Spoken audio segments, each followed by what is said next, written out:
Selamat malam anak-anak. Masih pagi, Pak. Oh iya ya, kirain udah malam. Pantas terang. Oke anak-anak, Bapak ingin kalian membuat kelompok untuk tugas kesenian minggu depan. Masing-masing kelompok terdiri dari 5 orang. Sekarang Bapak kasih waktu untuk kalian memilih anggota kelompok ya. Boy, ajak Meme gabung kelompok kita, Gi. Ya udah, ajak aja Nu. Lu lah yang ajak, masa gua? Ah, malu gua. Malu digedein. Tai lu no gedein. Nu, gue gabung kelompok lu boleh nggak? Boleh banget, Mei. Catat Nu, catat. Yah, semangat bener lu, Boy. Meme, gua, sama Boy. Berarti tinggal 2 orang lagi ya. Gua nggak diajak nih. Wah, parah lu Nu. Doyok kagak diajak. Oh iya, lupa gua Yok. Ah, gua garot lu. Sakit. Udah Yok.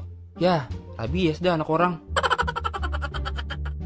Temen-temen, Jafira boleh gabung nggak? Zafira yang anak baru ya? Iya nih, salam kenal ya semua. Iya Vira, kenalin nih. Aku Inu. Ini teman-teman aku. Namanya.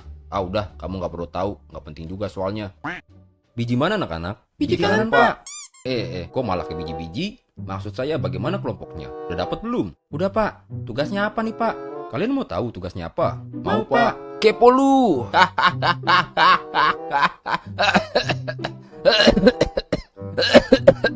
Buset, tuh kurung apa ya? Tahu tuh, keselak biji kali lu.